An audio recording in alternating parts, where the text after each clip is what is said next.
प्यारे बच्चों, स्वागत है आपका हमारे इस वीडियो क्लास में, जिसमें आज हम देखेंगे कक्षा 10 की गणित प्रश्नावली 1.2 का क्वेश्चन नंबर 4। इसके पहले वीडियो में हम क्वेश्चन नंबर 3 तक करा चुके हैं ये प्रश्नावली। अब देखेंगे क्वेश्चन नंबर 4। आइए देखते हैं क्वेश्चन नंबर 4 यहाँ पे है क्या। यहाँ पे देखिए क्वेश्चन नंबर 4 कह रहा है HCF ऑफ 306 एंड 657 = 9 दिया है। कहने का मतलब है 306 और 657 का मस अर्थात HCF 9 दिया गया है, तो एलसीएम 306 और 657 ज्ञात कीजिए। तो 306 और 657 का एलसीएम ज्ञात कीजिए। कहने का मतलब यह है कि 306 और 657 का मस 9 है, तो 306 और 657 का लसक क्या होगा। तो चलिए इसका हल देखते हैं कैसे होगा इसका सलूशन। यहाँ लिखते हैं हल। देखो किसका किसका एलसीएम निकालना है, 306 और 657 का। इसमें दो संख्याएं हैं, पहली संख्या ये है, दूसरी संख्या ये है। यहाँ पे जो दिया पहले उसको लिख लेते हैं। यहाँ लिखेंगे प्रथम संख्या। प्रथम संख्या दिया गया है, यहाँ पर नोट के लिए है। प्रथम संख्या दिया है 306 और द्वितीय संख्या दिया है 657। और क्या दिया है, और दिया है मस, क्या दिया है 9। यहाँ ये भी लिख लेते हैं, मस = 9। अच्छा, मस को HCF बोलते हैं, ठीक है। इसमें आपको घबराने की जरूरत नहीं है, हम मस लिख दिए हैं, कोई बात नहीं, ठीक है। मस कितना दिया है 9। अब फार्मूला एक होता है, आप जानते हैं, क्या जानते हैं, यहाँ लिखो। हम जानते हैं कि हम जानते हैं और आप भी जान लीजिए। क्या जानते हैं कि पहली संख्या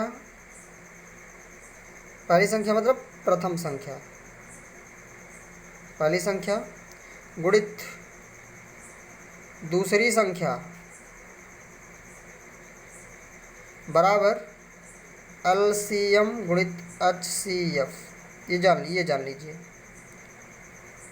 पहली संख्या गुणित दूसरी संख्या बराबर लसा गुणित मसा, ये जान लीजिए। नहीं जानते तो जान लीजिए, अगर जानते हैं तो बहुत अच्छी बात है, बहुत अच्छी बात है, ठीक है। अब इसी फॉर्मूले से हम निकालेंगे एलसीएम। तो पहली संख्या क्या दिया है, 306। तो पहली संख्या के नीचे लिख दीजिए 306 गुणित दूसरी संख्या क्या दिया है, 657 बराबर एलसीएम हमको निकालना है, तो एलसीएम रहने दो, एलसीएम की जगह एलसीएम। HCF कितना दिया है, 9। HCF कितना दिया, 9 देख रहे हैं, 9 दिया है। हमको एलसीएम निकालना है, तब क्या लिखेंगे, एलसीएम = ये जस का तस नोट कर लिया जाएगा। ये इधर गुणा में है, ये जब राइट हैंड, ये जो बराबर चिन्ह दिखाई रहा है, ये बराबर के इधर आएगा तो बटे में हो जाएगा, भाग में हो जाएगा। अब क्या करिए, इसका गुणा करके 9 से भाग दे दो, या फिर काटना रहा है तो काट दीजिए आप। देखिए ये इससे कटेगा, 9 से काटो, 9 1 कम 9, तो 9 से काटेंगे 9 त्रिक 27, 9 त्रिक 27, यहाँ से बचा 3 और 6 36 हो जाएगा। 9 चौके 36, कितना बचा, 34 और 657। 34 और 657 का गुणा कर दीजिए, जो आएगा वही आपका आंसर हो जाएगा, ठीक है। गुणा करना जानते हैं ना, कर लीजिएगा आप लोग। अच्छा, हम कर दे रहे हैं, गुणा भी कर दे। इसका गुणा करेंगे तो आता है 22 3 8। गुणा करके देख लीजिएगा, आप कक्षा 10 में पहुँच गए, गुणा तो जानते होंगे, गुणा कर लीजिएगा, बस ये आपका आंसर हो जाएगा, ठीक है। अगर आप कक्षा 10 में पहुँच गए हैं, गुणा भी नहीं जानते हैं, भिन्न का जोड़ घटाना गुणा भाग दशमलव प्रतिशत से चीज़ें नहीं जानते हैं, छोटी छोटी चीज़ें नहीं जानते हैं, तो हमारे यूट्यूब चैनल पे आप चले जाइएगा, जिसका नाम है TEACH teach for PP। YouTube पे सर्च कर लीजिएगा, जितना लिखेंगे तो हमारा वीडियो टोटल दिखाई देगा। तो उसमें छोटी छोटी चीज़ें क्लास 1 से लेकर 10 तक, इंटर 11 12 पॉलिटेक्निक वगैरह सब कुछ मिलेगा आपको।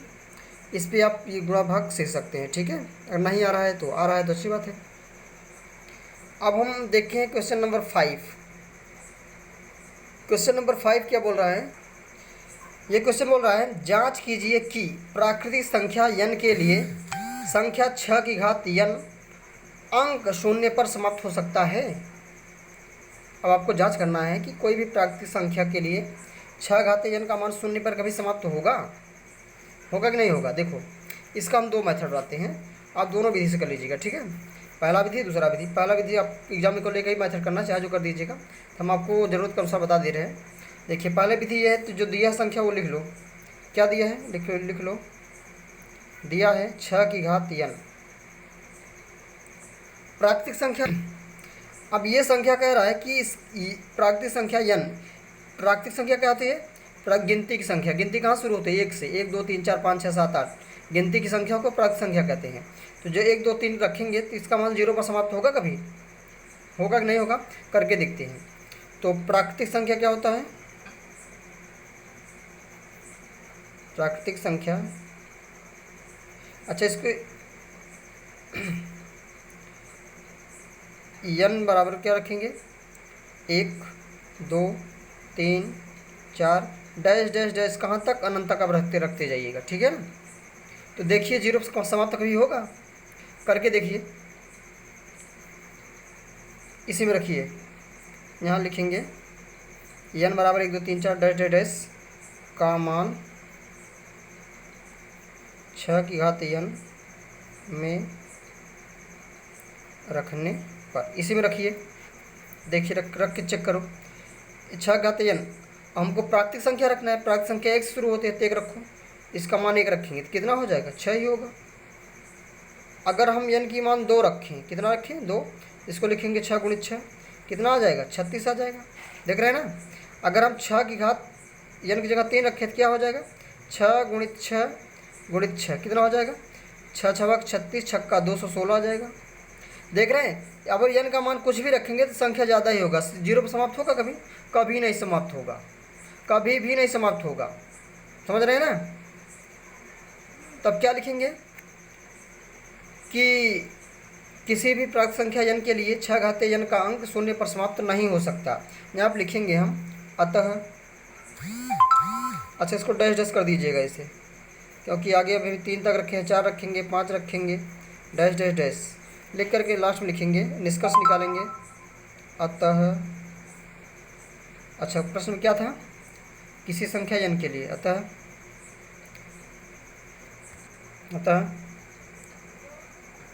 किसी भी प्राकृतिक संख्या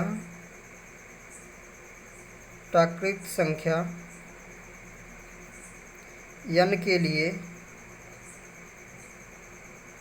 लिए 6 की घात n का मान अंक शून्य पर समाप्त नहीं हो सकता। आपको चेक करके दिखा भी दिए हैं, हो सकता है, कभी नहीं हो सकता है। ये इसका आंसर हो जाएगा, परफेक्ट सॉल्यूशन, ठीक है। अच्छा एक विधि और आपको बता देते हैं। देखिए द्वितीय मेथड, द्वितीय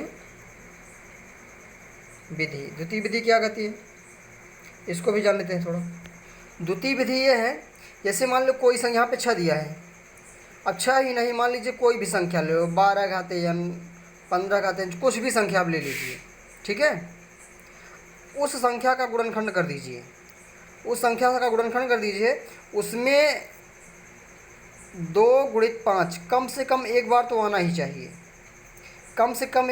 चाहिए, अगर एक बार आएगा तो वो संख्या 0 पर समाप्त होगी। अगर ये नहीं आता है तो संख्या 0 पर कभी समाप्त नहीं होगी।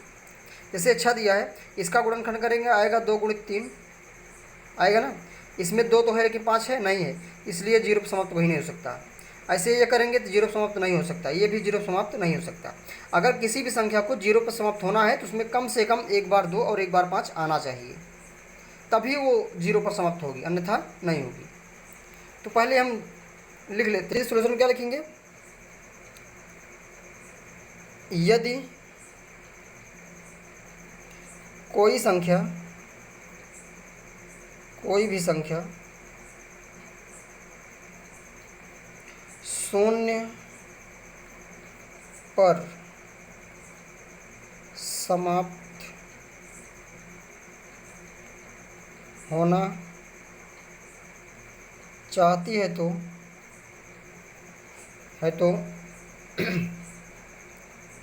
उसके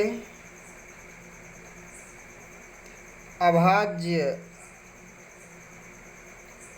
गुणनखंड में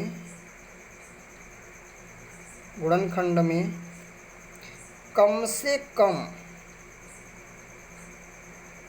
कम एक बार 2 गुणित 5 अवश्य आना चाहिए,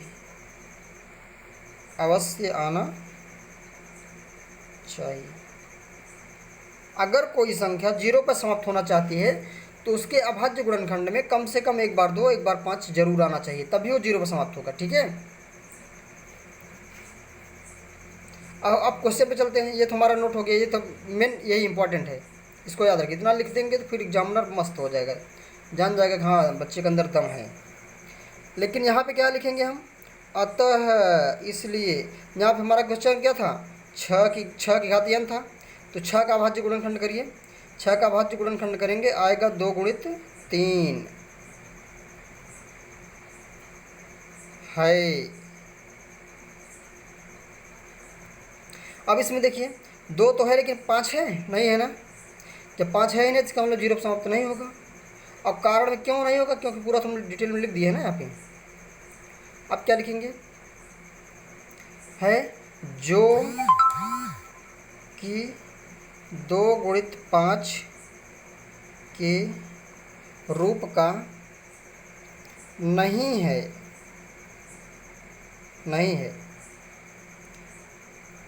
अतः 6 की घात n अंक 0 पर